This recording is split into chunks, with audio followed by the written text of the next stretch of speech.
I'm Alex Rodriguez. And I'm Jason Kelly. From Bloomberg, this is The Deal. Each week, you'll hear us in conversation with business icons.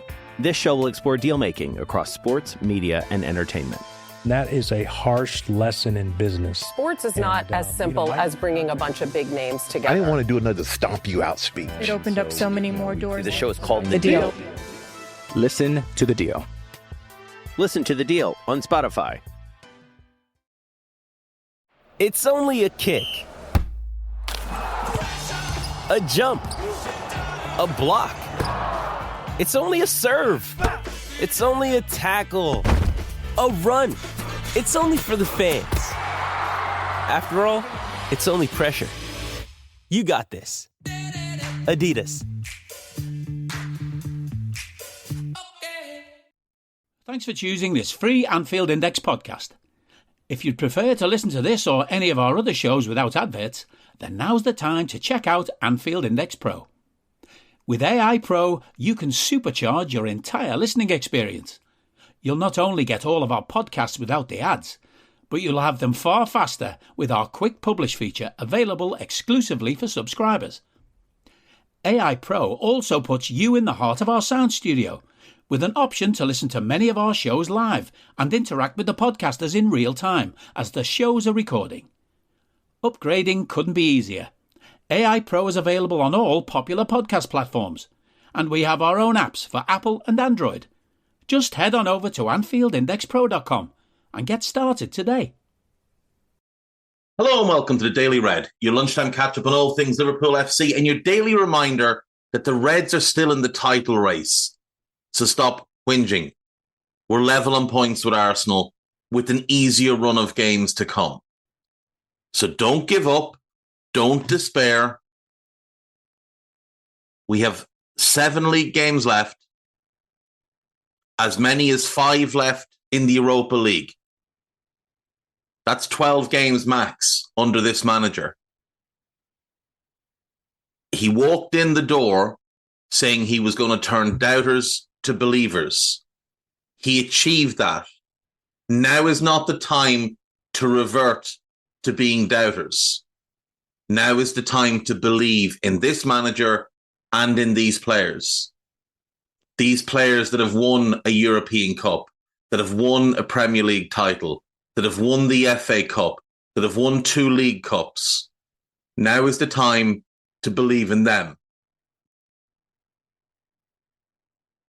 Because Jurgen will be gone in the summer, and you don't want him to leave with you having regrets that you spent the last 2 months of his tenure in charge whinging and moaning over nonsense, giving up on league titles with 7 games to go when we're level on points with Arsenal at the top of the table.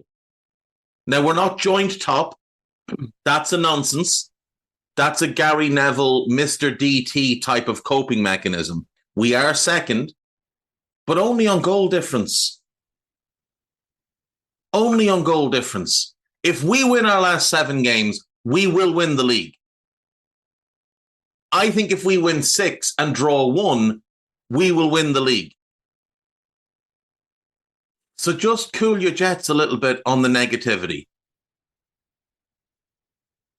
Before the season, none of us, not one, thought we would be in this position. Other than maybe some delusional people.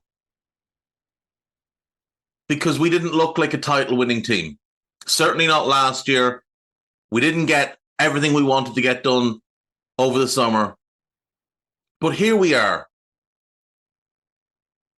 And we'd all have taken to be in this position, with 1 cup already in the bag, level on points with 7 games to go, a point ahead of Manchester City, most importantly, and in a quarter-final of a European competition. With a manager who in his entire tenure at Liverpool has only lost a 2-legged tie once, twice, my mistake, twice, Atletico Madrid, Real Madrid. There are no Madrids in this competition. So we we should be okay. No Madrid's left to bully us. There's a lot to be positive about between now and the end of the season and looking ahead to next season. Now, Pletty Goal, or Pletty Spoof, he has come out today and said that Ruben Amorim has a verbal agreement to join Liverpool this summer, that the contract's not fully agreed, but that it's getting there. Dealing with Sporting will be very straightforward. Now, Portuguese journalists are saying that the verbal agreement is not quite accurate, but that there have been high-level concrete talks and that the framework of something is very close to being agreed. Looks like a 3-year contract, which is standard. Jurgen arrived on a 3-year contract and then got a 6-year contract by the end of that season. And if Amorim has success in year 1, they will do the same thing for him. I think it's the right move. He's been my number 1 pick all along. I know a lot of people wanted Xabi. But again, Ruben Amorim is more proven than Alonso. Ruben Amorim ticks more boxes right now than Alonso does. And he's a more straightforward transition from Jurgen than Xabi would have been. Because Amorim's style of football is much closer to Jurgen's. Amorim's style of pressing is much closer to Jurgen's. Whereas Alonso, he's very much from the Pep school of thought. His pressing system is Pep Guardiola's pressing system. The same one we see Arsenal use. Tactically, how they build up at Leverkusen, very similar to Pep. And all of us have watched Arsenal and Man City play this season and thought, it's a bit boring at times. Alonso's football is a bit boring at times. It's rarely the case with Ruben Amorim that his team play boring football. And isn't that what we want? A team that excites us? Now, look, Alonso's going to be a great manager. He's done an amazing job at Leverkusen. He has done an incredible job. But I've said all along, I would rather he go to Real Madrid and then Bayern and then land at Liverpool, because he'd have those other 2 out of his system. Look at Pep as an example. If Pep had come to City first, he'd be long gone, but he never would have spent as long at the club because he'd have had the draw of other clubs. Pep managed Barca, managed Bayern. They were obviously his club and a club he had incredible admiration for, and then he lands at City. I think it will be the same with Alonso. I think if he'd come here first, in 2 years, maybe 3, he's away. The circus would never stop with Alonso in charge, because every time Real needed a new manager, his name would be brought up. And his head was turned by that once before. That's not a concern that I would have with Ruben Amorim. Ruben Amorim, I could see being at Liverpool for as long as Jurgen. Because he's taking over an incredible situation.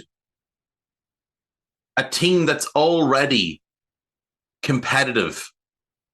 A team that's got world-class players throughout. An academy that's producing players both for the first team and to be sold to generate revenue. And a squad that's very close to perfect for how he wants to play. We need a left-footed centre-back to complete his back 3. Personally, I might be inclined to look at bringing in somebody as a high-level backup for Ibu because of the injury problems. But then, given how Joe Gomez has played this year, could Joe Gomez be that high-level backup? Could Sepp Vandenberg come back in, take a step forward in his development as he has this season at Mainz? Could he be that guy? But a left-footed centre-back is absolutely the first need. I think a left wing-back is the second one. Robbo, for me, hasn't been particularly good this season, wasn't good last year, and ended the previous season quite poorly. I would sell one of him or Costas. We'll cover all of that in a transfer committee pod in a few weeks. And then in midfield, he's going to want, I reckon, a high-level defensive midfielder because it's vital to his system. That's 3 players in the starting 11. In the 4-3-3 we're currently using, I think we need 3 starters anyway. Left back, defensive midfielder, and a left winger. So it's no different in terms of the amount we need to bring in, whether Jurgen was staying or a new manager's coming in and changing the shape. Squad-wise, we're in really good shape. Now, a couple will leave. I would be stunned if Caoimhín Kelleher is a Liverpool player next season after this year. I think what he's been able to do this year will put him firmly in the shop window. And Michael Edwards having control over these decisions means that in all likelihood we cash in, like we should have done over the years with other players who had really high runs of form, like when Divock had that unbelievable run in 18-19 and should have been sold in that summer because his value was never going to be higher. The same is true of Kelleher. His value will never be higher. Now, David Lynch is reporting that Liverpool are looking at Sunderland's young goalkeeper, Anthony Patterson. 23 years of age. He's already got significant experience under his belt. And this would make sense if Kelleher is going. He's homegrown. He's a proven quantity. He's got potential for development. And at 23, he'll have good resale value. So he'd tick a lot of boxes for us. Now, the only knock on him, and the only reason I would question whether he is the right one for Michael Edwards and co, is his size. Like, he's not a big goalkeeper. He's only 6'2". Now, it might not concern them. They might look at other factors, but we do know that size is one of the things that Edwards values. In his career, he's already played 132 senior games. He'll turn 24 in May. So he's a year younger than Caoimhín. 2 years younger than Caoimhín? I think 2 years younger than Caoimhín. And a lot more experienced, even with all the games Kelleher's gotten this season. He's about a year and a half younger than Kelleher. But comes in, he does well for... And actually, Caoimhín's only 6'2" as well, so to be fair. But Caoimhín came through the academy. He's not someone we spent money on. To be fair, if Patterson comes in and does well for 18 months in the Cups or whatever, he's another one then that we could be looking to sell on for good money. What else do we have here? First photo of real Liverpool FC third kit with a vertical swoosh. I'm not sure I like that, but it is what it is. How Alexis McAllister ran the show but was let down by Red's record wastefulness. It's a good piece written by Joanna Durkin. Does Ruben Amorim speak English? Well, the answer has always been yes. I'm not sure why this question is still being asked. It's been common knowledge among anybody who's ever paid attention to Ruben Amorim that he's fluent in English for years. So I'm not sure why the question's still being asked. I have seen some sillier young men on social media say that, oh, he doesn't speak English. Well, yes, he does. And obviously the other cry is, when he plays a back three, we're not a back three club. Well, one of the most fun Liverpool teams that I can ever remember was the Roy Evans team, which played a back three and was great crack. People have preconceived notions that the back three is defensive. It just isn't. And especially not when it's managed like him. Oh, and also Xabi Alonso, the fella you wanted, he's a back three manager as well. This idea that managers adapt to the players they inherit is utter nonsense. Utter nonsense. What's the biggest gripe about Ten Hag? Is that he hasn't implemented his own style of play. So this idea that what you want is a manager to just come in and adapt to what the players do is horseshit. Did Pep adapt to what was there before? Did he fuck? Did he fuck? Did Jurgen adapt? No, he didn't. Jurgen walked in the door, initially played a 4-2-3-1, and then moved us to a 4-3-3.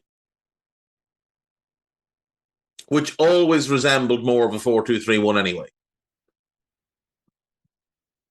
He didn't adapt to anything. Alonso didn't adapt to the players that were at Leverkusen. He walked in the door, took a back four team that had finished third the year before, not some gang of scrubs, not some crappy team, a really good team that had finished third and had some injuries and some bad fortune to make a bad start. He immediately moved them to a back three. And then in the summer, he doubled down and bought players to play the back three.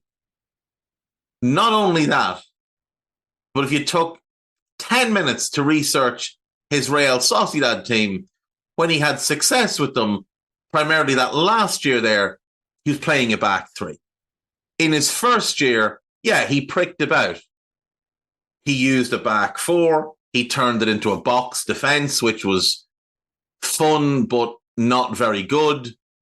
He used a 4-2-3-1. He played 4-3-3. And then he settled on a back three. And he has stuck with a back three since. And if he was coming to Liverpool, he would play a back three. Antonio Conte walked in at Chelsea, completely changed how they played, put them into a back three and won a league title. You know why? Because top managers implement their own ideas, play their own preferred shape, manage to their principles.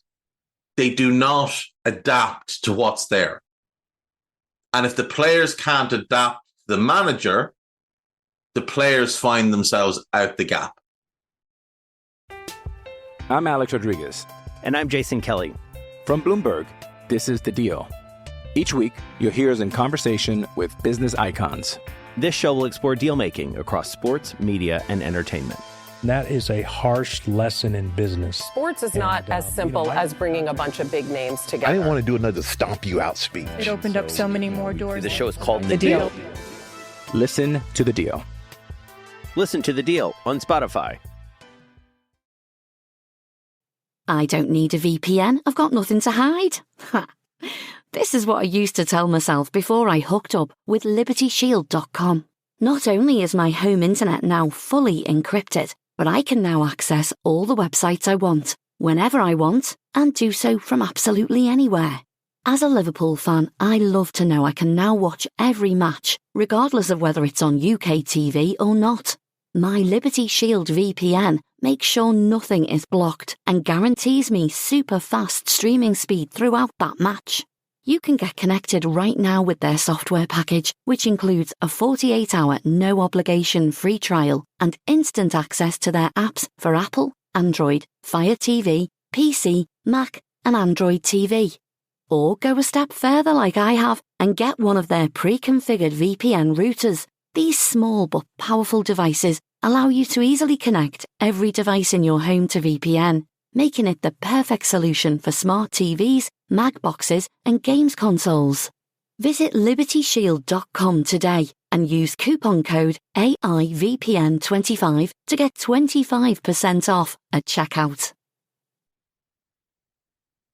Players must adapt to the manager, not the other way around.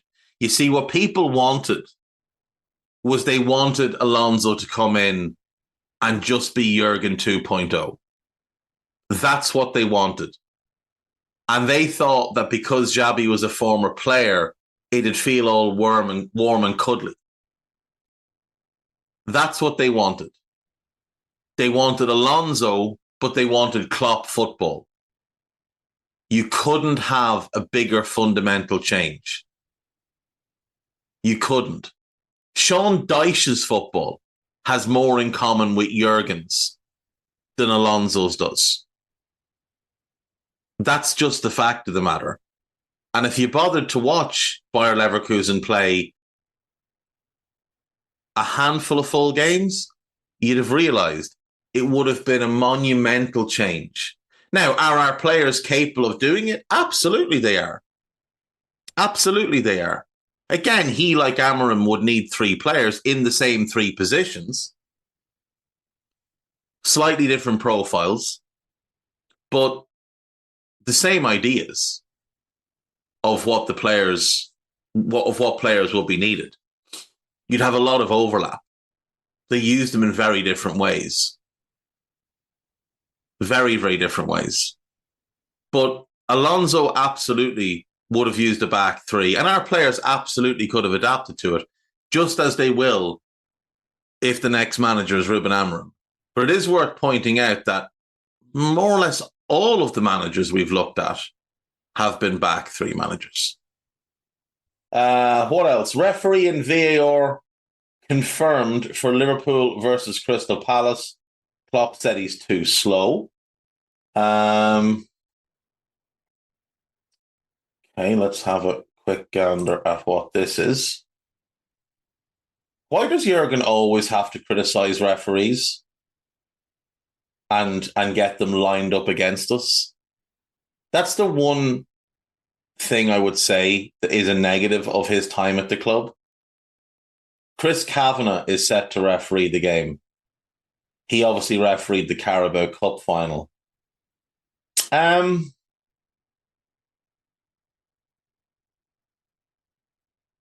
I actually, look, he's not a good referee, but he's one of the least or less offensive referees in the league, to be fair.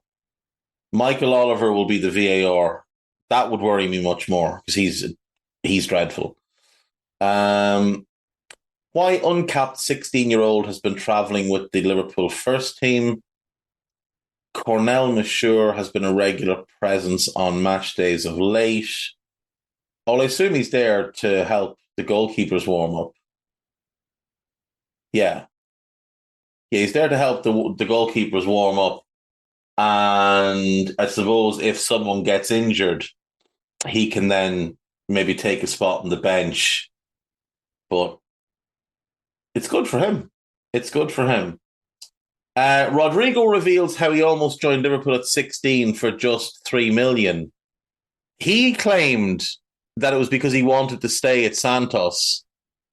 That's not the truth of it. The truth is a director at Santos realised what was going on and blocked the deal. That's widely reported. Liverpool defender season all but over after injury and hectic loan. And Atalanta defeated ahead of Anfield trip. They lost to Cagliari at the weekend, 2-1. They're not in great form. We'll do a scouted tomorrow to cover Atalanta. Luke Chambers, his impressive loan spell at Wigan is all but over, and he is set to be sidelined with an injury for most of the rest of the season. He has started 15 of 16 appearances for Wigan and has played centre-back, left-back and wing-back. He might make sense as a backup left-side centre-back for us next season if he has a strong pre-season.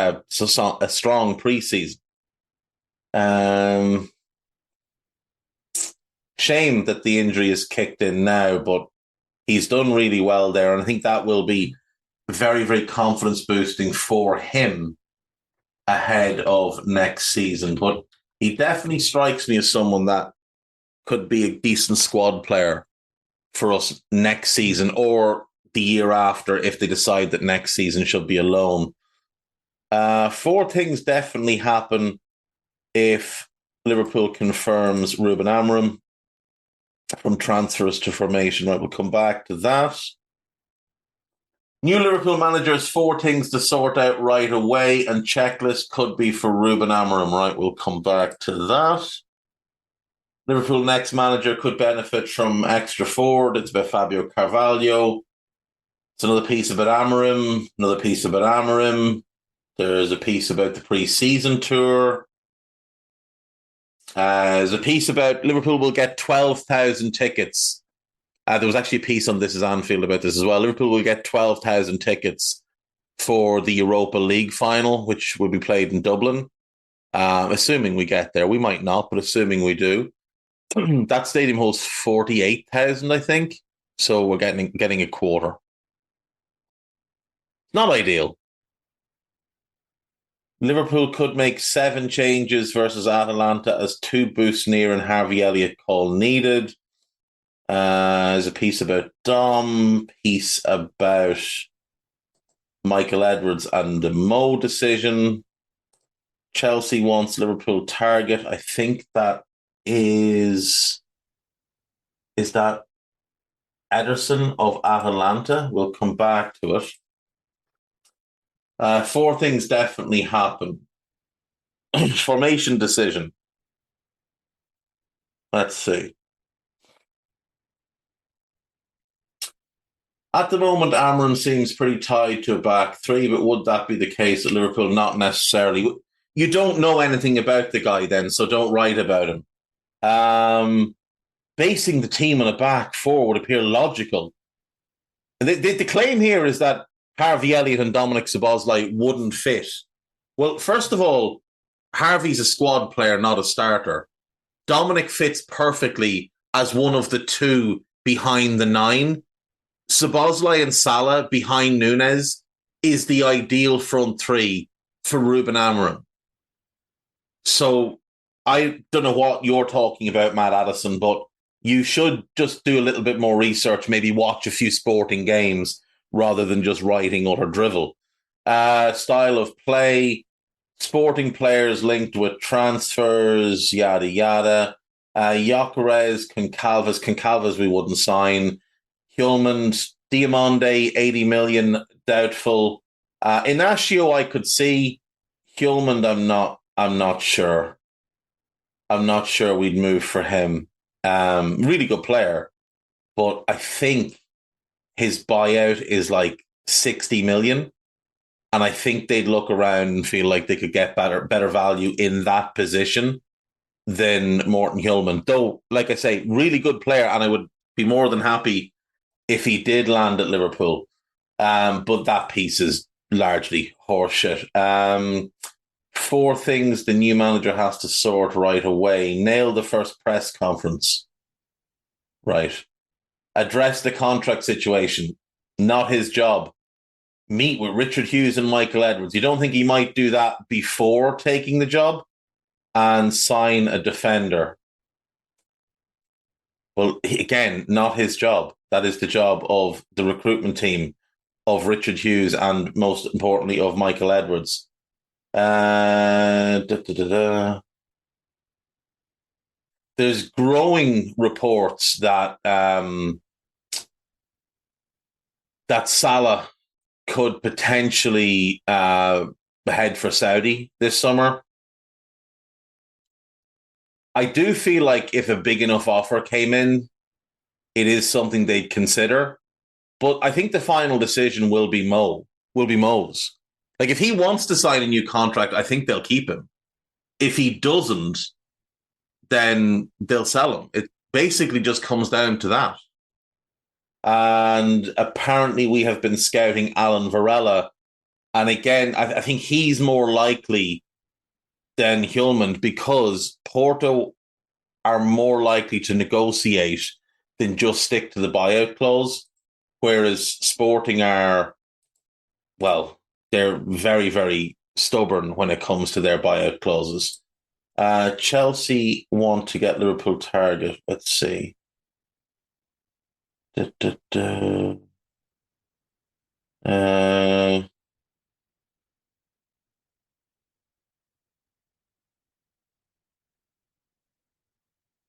Oh, it's Nico Williams. I'm not sure why they chose the picture they did then. Oh, maybe it's somebody else. It looks like Ederson. Anyway, Liverpool.com. Yeah. Never quite lived up to the expectation, that site, did it? Christian Walsh used to run it quite well. And then he moved into a different role, and it feels like it's been pretty poor ever since. Betting suspended on Ruben Amorim to Liverpool. And predicted 11 for Atalanta. Liverpool desperate for a return of star shooter. That would be Diogo Jota. Which injured star are you most excited to see return? Personally, Trent, but Dermot Gallagher weighs in on Harvey Elliott penalty decision. I mean, it's a very clear penalty. A very, very clear penalty. I'm not sure how it's still being discussed all this time later. But whatever people need to cry about, I suppose, gives them something to cry about. And Liverpool bad, obviously. They're trying to give Klopp his farewell tour. Really? Then why didn't we get the Stonewall penalty against Man City when Doku kicks Alexis in the chest? Why didn't we get the Stonewall penalty against Arsenal when Odegaard played basketball? Why is it that every time we play, there's a significant decision that goes against us?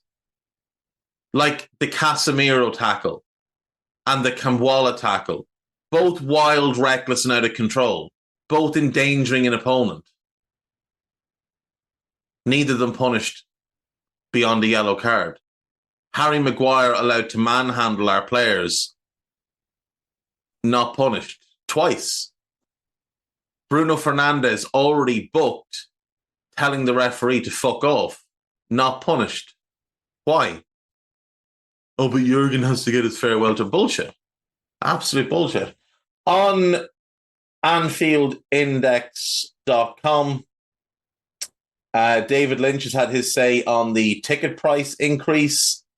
He's also had a look at the wastefulness of the Liverpool front line against United. Liverpool to battle Newcastle. Let's have a look at that.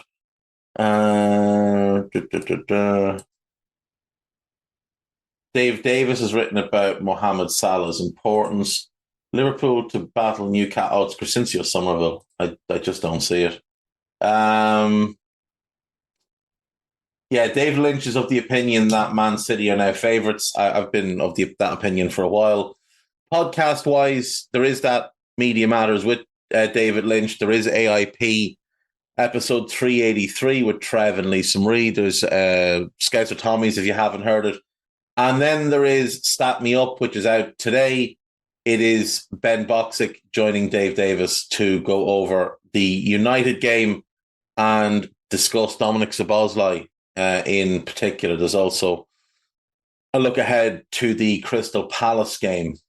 And that's it. That's all I have for today, folks. So I will see you all tomorrow. Hope you all have a pleasant day, except for that clown on Liverpool.com. Bye-bye.